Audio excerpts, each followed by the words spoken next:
நான் சொல்றத கேளு, இந்த பொண்ணை விட்டு நாட்டுல வேற பொண்ணா கிடைக்காது. டேய் எத்தனையோ சாய்ஸ் இருக்குடா. டேய் நிறைய இருக்கலாம்டா. அதுல சிலருக்கு என்ன பிடிக்க கூட செய்யலாம். ஆனா அப்படி வர்ற பொண்ணு எனக்கு பிடிச்சலாம் இருக்க முடியாதுல்ல. இன்னும் எந்த நம்பிக்கையில நீ பவானி பவானிங்கிற? டேய் அதுக்கும் ஒரு ஐடியா பண்ணிட்டு தான்டா வந்திருக்கேன். ஐடியாவா? கரெக்ட் சக்தி. அதை நினைக்கும் போது ரொம்ப பிரமிப்பா இருக்கு. அதுவும் அந்த சுந்தரம் நினைக்கும் போது யோசிச்சு பாருங்க, எல்லாராலையும் இப்படி ஒரு உதவி பண்ண முடியுமா? ஏன் சக்தி, நான் உன்னை கேட்ட தப்பா நினைக்காதீங்க. இவ்வளவு பெரிய உதவி அந்த சுந்தர் பண்ணிருக்காரு. அதுக்காவது அவருடைய விருப்பத்துக்கு நீங்க மரியாதை கொடுக்கணும்னு உங்களுக்கு தோணலையா? என்ன சக்தி அமைதியாயிட்டீங்க? நான் கேட்டது எதுவும் தப்பா? அப்படியெல்லாம் எதுவும் இல்ல சார். நீங்க என்னமோ சொல்ல வரீங்க, சொல்லுங்க. அதாவது சக்தி, உங்களை கல்யாணம் பண்ணிக்கணும்னு ஆசைப்பட்டு அந்த சுந்தர் உங்களை பொண்ணு கேட்டு வந்தாரு. ஆனா நீங்களும் சரி, உங்க வீட்டுல இருக்கிறவங்களும் சரி, அவருக்கு சாதகமா எந்த பதிலும் சொல்லல, புடி கொடுத்தும் பேசல. அப்படி இருக்கும்போது உங்க முடிவு என்னன்னே தெரிஞ்சுக்காம உங்களுக்கு ஒரு பிரச்சனைன்னு வந்த போது அவர் பணம் கொடுத்து உதவினாரு. அந்த நல்ல எண்ணத்துக்காவது நீங்க, நான் என்ன சொல்ல வரேன்னு புரியுதுல உங்களுக்கு? நீங்க சொல்ல வர்றது எனக்கு விளங்குது. ஆனா எனக்கு என்ன தோணுது தெரியுமா? சுந்தர் மனசுல அப்படிப்பட்ட எண்ணமே கிடையாது. எதுக்காது அதுக்கு இதுன்னு கால்குலேஷன்லாம் அவர் மனசுல இல்ல. அவர் செஞ்ச உதவிக்கு காலத்துக்கும் நான் அவருக்கு நன்றியோட இருக்கணும், இருப்பேன். அதுதான் முறை. அதெல்லாம் மறந்துட்டு அவர் பண உதவி பண்ணதும் நான் சரின்னு சொல்றது அசிங்கம் இல்லையா? அது எவ்வளவு பெரிய அநாகரிகம். அது மட்டும் இல்ல சார், சுந்தர் எங்களுக்கு பண உதவி செய்யறதுக்கு முன்னாடியே அவர் மேல எனக்கு எந்த விருப்பமும் இல்லைன்றது அவருக்கு நல்லாவே தெரியும். சமீபத்துல ஒரு நாள் நான் சுந்தர வழியில பார்த்தேன். என்னங்க ஆபீஸ் போயிட்டு இருக்கீங்களா? இல்ல, எனக்கு இன்னைக்கு லீவு, அதான் வெளியே போயிட்டு இருக்கேன். சக்தி, நீங்க தப்பா நினைக்கலனா நான் உன்னை கேட்கலாமா? சொல்லுங்க. சக்தி, நான் உங்களை டிஸ்டர்ப் பண்ணலையே? ஏன் கேக்குறீங்க? சக்தி, உங்க வீட்டுக்கு பொண்ணு பார்க்க வந்தப்போ நான் உங்க முகத்தை பார்த்தேன். அந்த முகத்துல எந்த வெக்கமோ லேசான சந்தோஷமா கூட இல்லை, வெறும் அதிருப்தியும் வெறுப்பும் தான் இருந்தது. நான் உங்களை சங்கடப்படுத்திட்டோன்னு தோணுது. அப்படிதான் இருந்ததுன்னா நான் சாரி கேட்டுக்கிறேன். அட் த சேம் டைம் அப்படி எதுவும் இல்லைன்னா நான் ரொம்ப சந்தோஷப்படுவேங்க. I'm sorry Sundar. உங்க மனசுல என்ன இருக்குன்னு தெரியாம பேசுனதுக்கு நான் தாங்க சாரி கேட்கணும். I'm sorry. அப்புறம் ஒரு சின்ன உதவி. சொல்லுங்க.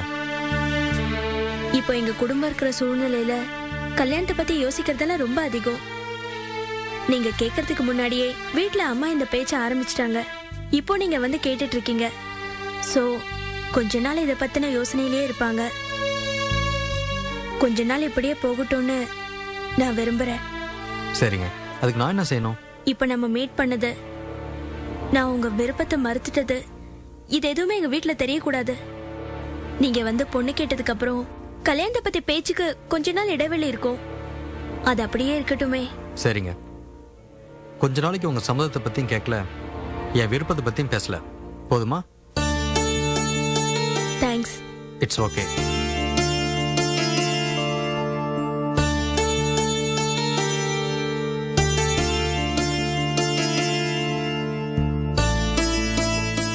இப்ப உங்களுக்கு புரிஞ்சிருக்கும், சுந்தரோட குணம் ரொம்ப ரொம்ப உயர்வானது. இந்த விஷயம் எங்க 2 பேருக்கு மட்டும்தான் தெரியும். இது தெரியாதவங்க சுந்தர பத்தி தப்பா தான் நினைப்பாங்க. மாணிக்கம் சார் கூட அன்னைக்கு சுந்தர பத்தி வேற மாதிரி தான் நினைச்சாரு. ஆனா அவர் அப்படி கிடையாது. என் மனசு தெரிஞ்சும் மனசார இவ்வளவு பெரிய உதவி செஞ்ச அவரோட சிநேகிதத்துக்கு முன்னால காதல், கல்யாணம் இதெல்லாம் ஒண்ணுமே இல்ல சார். கரெக்ட் சக்தி.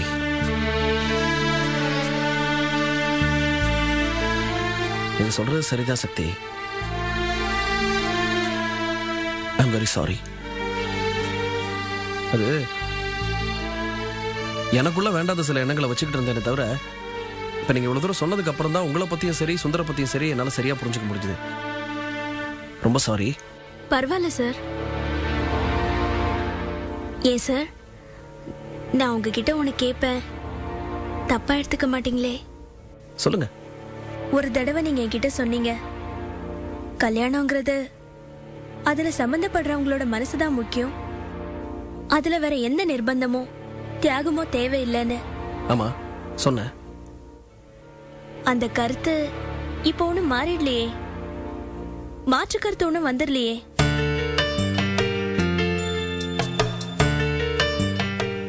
சக்தி, இந்த உலகத்திலேயே அதை தப்புன்னு சொல்லக்கூடாத ஒரே ஆள் யாருன்னா நான் தான்.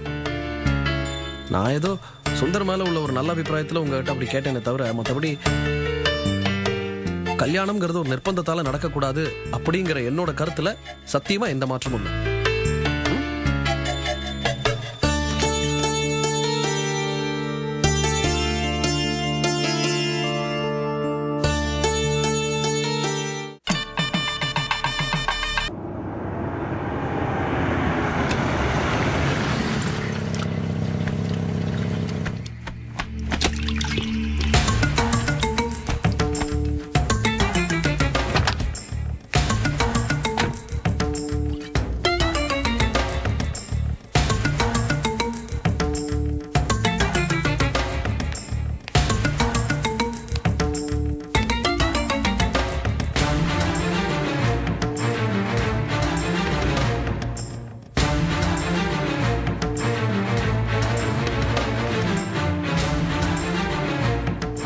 வாங்க. நல்லா இருக்கியா மாணிக்கம்?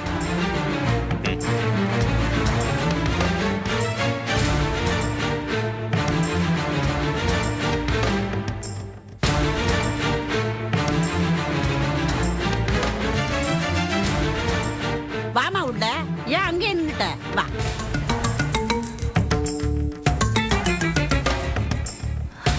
உள்ள வாங்க.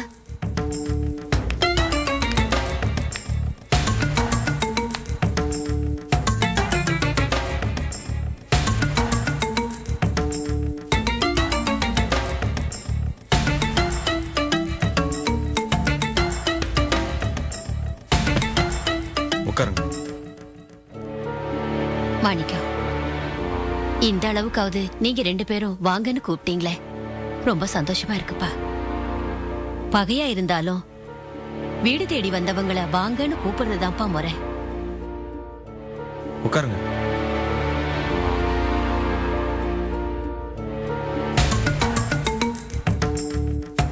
ஒரு முக்கியமான விஷயமாதான்ப்பா நான் உங்க வீடு தேடி வந்திருக்கேன். உன் வீட்டுல எனக்கு அவமரியாதை தான் கிடைக்கும்னு என் மனசு சொன்னாலும் அத பத்தி கவலைப்படாம வந்திருக்கேன். என்ன விஷயம் சொல்லுங்க. மாணிக்கம், ரமேஷுக்கு கல்யாணம் பண்ணி பார்க்கணும்னு எங்களுக்கெல்லாம் ரொம்ப ஆசைப்பா. ஆனா அவன் தான் ரொம்ப நாள் பிடி கொடுக்காம இருந்தான். கடைசியில அவனே ஒரு பொண்ணு மேல ஆசைப்பட்டு அவளைத்தான் கல்யாணம் கட்டிக்குவேன்னு பிடிவாதமா இருக்கான். அந்த பொண்ணு யாருன்னா உன் குழந்தையா பவானி.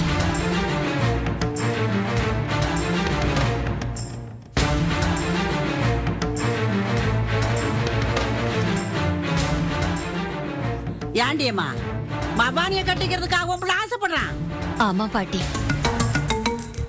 முதல்ல நாங்களும் இப்படித்தான் ஷாக் ஆனோம். ஆனா வேற வழி, ரமேஷ் வேற பிடிவாதமா இருக்கான். அதனாலதான் மாணிக்கம், அழகர் குளத்துல உன் மாமனார் வீட்டுக்கு போய் முறைப்படி பொண்ணு கேட்டோம்.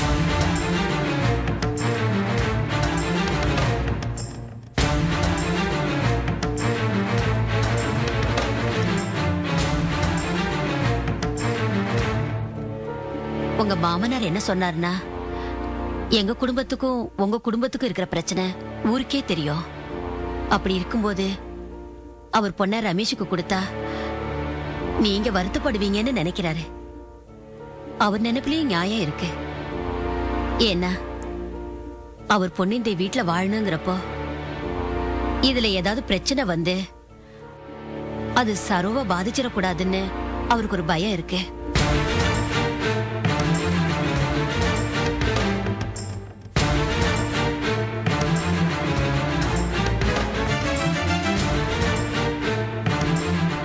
அதான் பழச எதையும் நினைக்காம உங்க வீட்டு படியேறி வந்திருக்கேன்.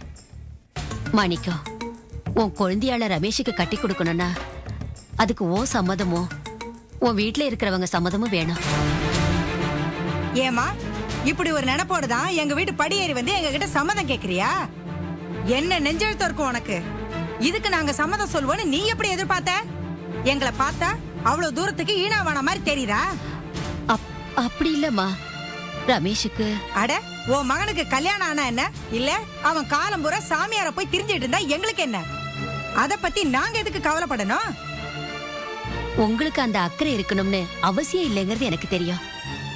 அதான் உங்க வீட்டு படியேறி வந்து இத ஒரு உதவியா தான் கேக்குறேன். வீட்டு படியேறி வந்து கேட்டுட்டா மட்டும் நீங்க பண்ணதெல்லாம் நாங்க மறந்து போயிடுவோமா? நாங்க ஒன்னும் சாமி கிடையாது. நீங்க கேட்ட உடனே அப்படியே வரத்தை தூக்கி குடுக்கறதுக்கு. தினமும் 3 வேளை உப்பு போட்டு சோறு திங்கிற மனுஷங்கம்மா.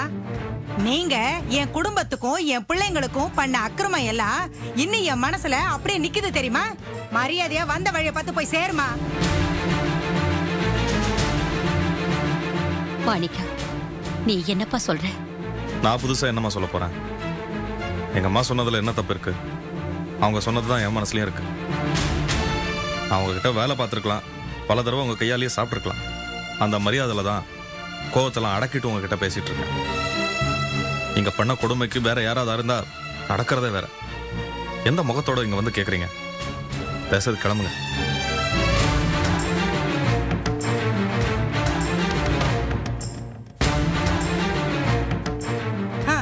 மகன் ஆசைப்படுறானா இவளை வந்து கேக்குறாளாம். அந்த நாசமா போற பயலுக்கு இந்த ஜென்மம் பூரா கல்யாணம் ஆகாம ஒத்த குரங்காத்தா சுத்திக்கிட்டு இருக்க போறான். என் வயிற்றுச்சல் அவனை சும்மா விட்டுருமா? ஏண்டி என்னடி இதெல்லாம்? உங்க அப்பா என்ன சகுனி வேலை பாக்குறானா? இவளை எதுக்கட இங்க அனுப்புனா? பணக்கார இடமாச்சேன்னு வளைச்சு போலான்னு பாக்குறானா?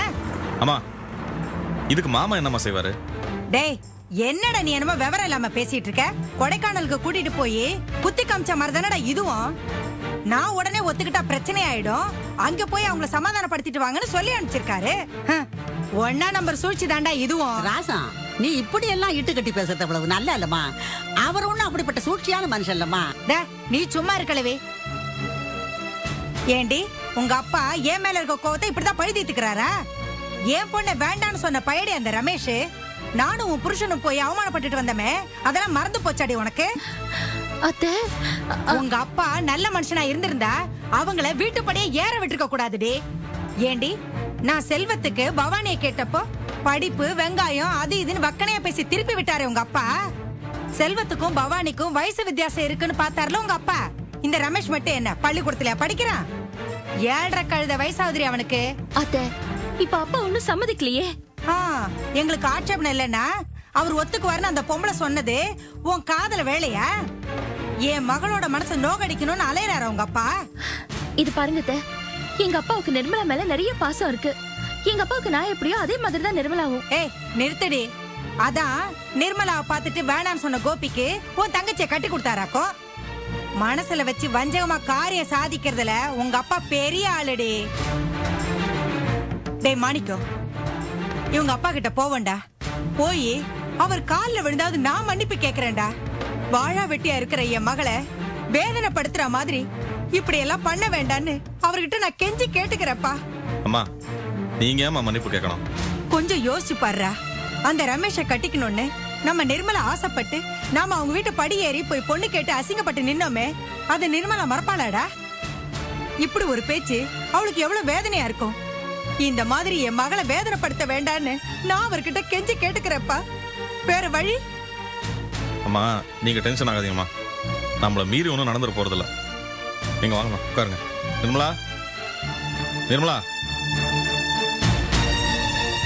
நீங்க வாங்கம்மா. அம்மாக்கு ஏதாவது சாப்பிட கொடுத்து அப்படியே மாத்திரை கொடு.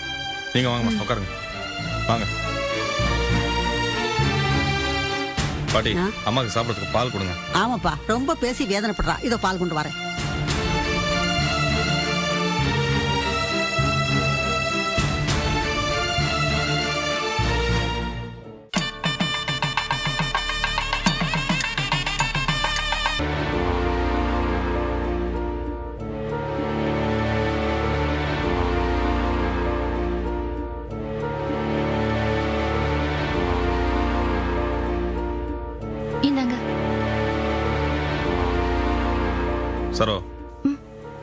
என்ன சரோ இதெல்லாம்? எங்க அப்பாவுக்கு இதுல எந்த சம்பந்தமும் இல்லைங்க. ஆனா அவங்களே இங்க வந்து அட போ சரோ. மாமா இவங்க கிட்ட இந்த பேச்செல்லாம் ஒத்து வராதுன்னு கட் அண்ட் ரைட்டா சொல்லிருக்க வேண்டியதானே? கொஞ்சம் கராரா பேசியிருந்தா அங்கேயே முடிஞ்சிருக்கும். இங்க வந்திருக்காதுல்ல.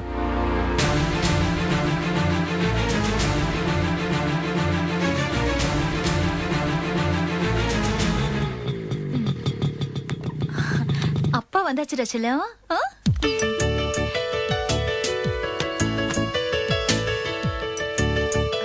வாங்க வாங்க வாங்க வாங்க வாங்க, உட்காருங்க உட்காருங்க. செல்லக்குட்டிகளா, அப்பாவுக்கு அம்மா மேல கோபம்.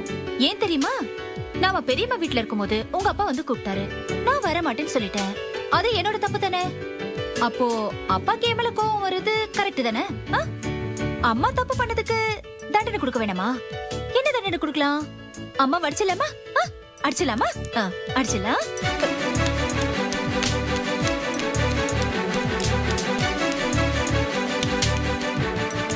என்னது? டேய் குட்டிங்களா, இப்ப நம்ம என்ன பண்ண போறோம் தெரியுமா? அப்பா, நானு, நீங்க 2 பேரும், நாம 4 பேரும் சேர்ந்து ஹாஸ்பிட்டலுக்கு போறோம். என்ன, ஜாலியா ஹாஸ்பிட்டல் போலாமா? என்னங்க நீங்க? நான் பாட்டுக்கு பேசிட்டே இருக்கேன், நீங்க போனா என்ன அர்த்தம்? என்ன? ஹாஸ்பிட்டல் போக வேணாமா? என்ன கிண்டல் பண்றியா? எப்போ அப்பா கூட்டிட்டு தானே போவ? இன்னைக்கு என்ன கூப்பிடுற? ஆமா, இப்போ நீங்க இப்படித்தான் பேசுவீங்க. அப்புறம் நான் போயிட்டு வந்ததுக்கு அப்புறம் ஏண்டி நாயே, என் பிள்ளைங்களுக்கு தடுப்பூசி போடுறதுக்கு என்கிட்ட சொல்ல வேண்டாமான்னு சண்டை போடுவீங்க. உங்ககிட்டயும் உங்க 2 குழந்தைங்க கிட்டயும் பாடுற அவஸ்தை இருக்கே. அப்பப்பா. ஏய், என்ன ரொம்ப புத்திசாலித்தனமா பேசுறியா? கேம் ஆடாத என்கிட்ட. ஏங்க, உங்ககிட்ட நான் விளையாடுறதுக்கு இதுவா நேரம்? இப்ப கிளம்பி போனா தானே சீக்கிரமா வர முடியும். லேட் ஆச்சுன்னா இது 2ங்களும் தூங்கிடும். அப்புறம் இது 2யும் தூக்க முடியாம நீங்க தான் திண்டாடணும். சீக்கிரமா வாங்க. குழந்தைங்களை ஆஸ்பத்திரி கூட்டு போகணும்னு சொன்னல, வா போயிட்டு வந்துடலாம். இல்ல மாமா, இவரே ஹாஸ்பிட்டல் கூட்டிட்டு போறேன்னு சொல்லிட்டாரு.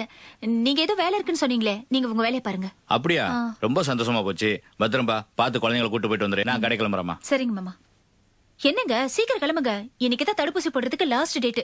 சீக்கிரம் போய் ஃபேஸ் வாஷ் பண்ணிட்டு கிளம்புங்க. போங்க போங்க.